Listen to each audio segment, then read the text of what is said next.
Assalamualaikum warahmatullahi wabarakatuh. Yang terhormat Bapak Haji Nugroho selaku dosen pengampu mata kuliah Pendidikan Multikultural serta teman-teman semua yang kami banggakan. Langsung saja kami dari kelompok 3 akan mempresentasikan hasil diskusi dari kami.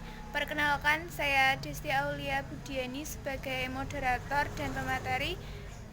Langsung saja, pemateri pertama akan disampaikan oleh Mbak Triwijayanti, yang kedua oleh saya sendiri, dan yang ketiga akan disampaikan oleh Mbak Fitria.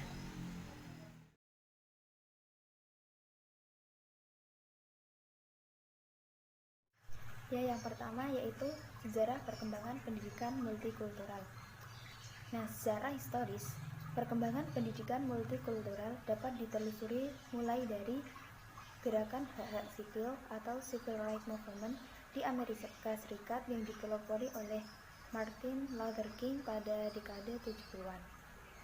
Nah, tujuan utama dari gerakan ini adalah menghilangkan diskriminasi seperti dalam hal akomodasi umum, tenaga kerja, pendidikan, dan lain sebagainya. Sebelumnya, pada dasawarsa 1940-an dan 1950-an, di Amerika Serikat itu sendiri telah memiliki konsep pendidikan interkultural dan interkelompok yang pada hakikatnya merupakan cross-cultural education. Namun, dalam perkembangannya, pendidikan interkultural dipandang masih kurang berhasil dalam mengatasi konflik antar golongan dan masyarakat. Karena pada kenyataannya, pendidikan interkultural itu lebih terpusat pada individu daripada masyarakat. Sebab pada kenyataannya konflik dalam skala besar terjadi bukan saja pada tingkat individu, melainkan juga pada tingkat masyarakat. Nah, kenyataan inilah yang mendorong munculnya gagasan tentang pendidikan multikultural. Gagasan itu menemukan momentumnya pada dasawarsa 1970-an. Kemudian, perkembangan pendidikan multikultural di Amerika Serikat bermula dengan penghapusan praktek segregasi yang membedakan antara kelompok berkulit putih yang memiliki hak-hak istimewa dengan kelompok kulit berwarna yang selalu disepelekan, terutama dalam hal pendidikan. Perjuangan untuk memperoleh pendidikan dari kelompok-kelompok yang tersisihkan tersebut antara lain merupakan salah satu perjuangan melawan opresi kolonialisme, baik di negara-negara demokrasi maupun di negara-negara totaliter yang didapati perbedaan perlakuan terhadap kelompok-kelompok masyarakat tertentu.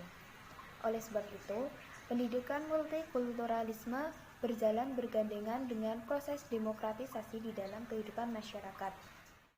Nah, kemudian proses demokratisasi tersebut dipicu oleh pengakuan terhadap hak asasi manusia yang tidak membedakan manusia atas warna kulit, agama, dan juga gender.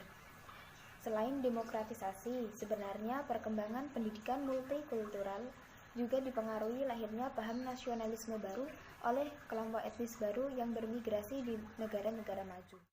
Nah, dari gelombang-gelombang di atas itulah yang melahirkan pendidikan multikultural di berbagai negara. Gerakan demokratisasi pendidikan yang diwujudkan di dalam pendidikan multikultural di Amerika Serikat ternyata juga berimbas ke negara majemuk lainnya, seperti Kanada, Inggris, Jerman, dan sebagainya, yang melahirkan perkembangan pendidikan multikultural dengan coraknya masing-masing. Jelaskan tentang fase perkembangan dari pendidikan multikultural. Pendidikan multikultural telah berkembang di berbagai negara, yaitu salah satunya adalah di Amerika Serikat. Pendidikan multikultural di Amerika Serikat ini merupakan pengembangan fase pendidikan multikultural yang sebelumnya disebut dengan rasisme. Dapat dibedakan 4 jenis fase perkembangan pendidikan multikultural. Yang pertama yaitu pendidikan bersifat segregasi, yaitu perbedaan antara kelompok etnis berkulit negro dengan kelompok etnis berkulit hitam. Yang kedua adalah konsep Southbowl, yaitu dalam kehidupan sehari-harinya mereka dapat hidup berdampingan secara damai. Kemudian yang ketiga yaitu adalah melting pot, yaitu masing-masing etnis berdiri dengan budayanya sendiri. Yang ketiga adalah konsep melting pot, yaitu beberapa kumpulan kelompok etnis yang menyadari adanya perbedaannya sendiri, hingga perbedaannya sendiri itu dapat menjadikan mereka hidup bersama secara berdampingan. Dan yang terakhir yaitu pendidikan multikultural, adanya penghargaan akan kebudayaan dari masing-masing kelompok etnis yang dipengaruhi oleh perubahan di dalam konsep mengenai arti budaya di dalam kehidupan manusia.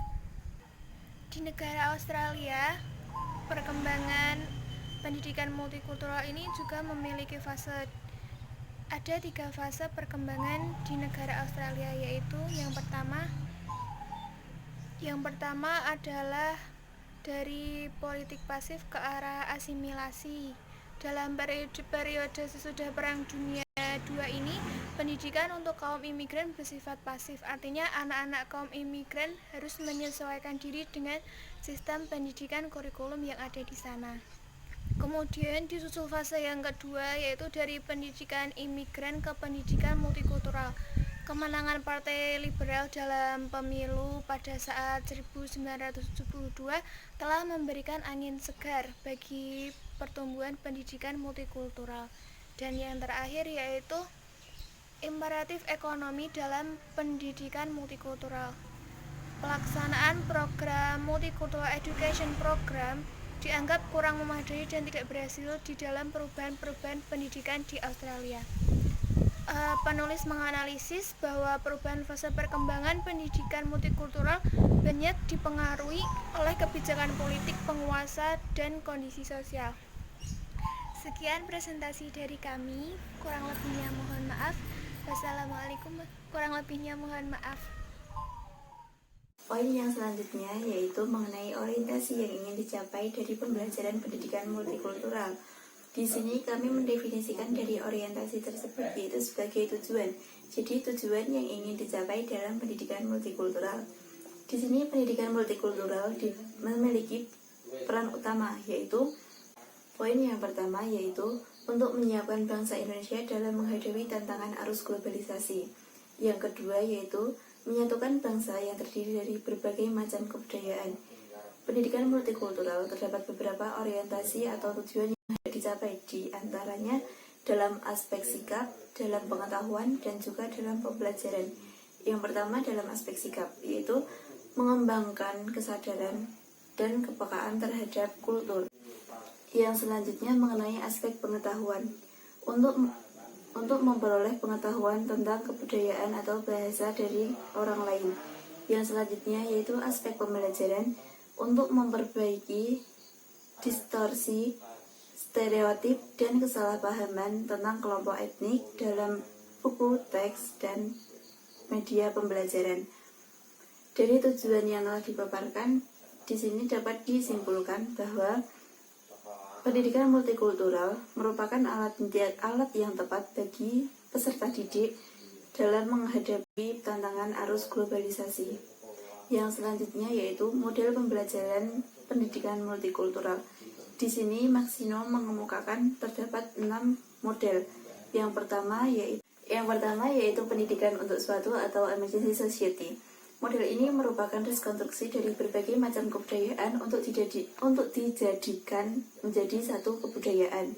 Yang selanjutnya yaitu pendidikan untuk kelompok kultur yang berbeda. Yang selanjutnya, pendidikan untuk memperdalam saling pengertian kebudayaan.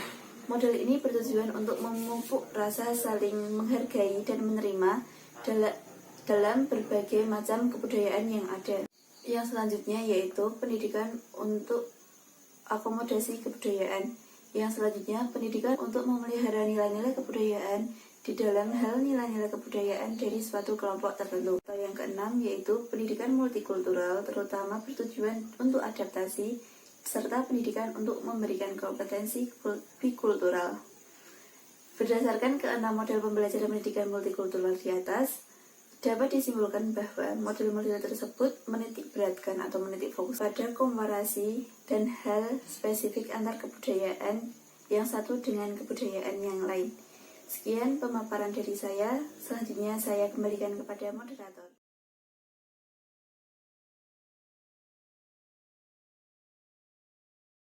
Sekian presentasi dari kami, kurang lebihnya mohon maaf.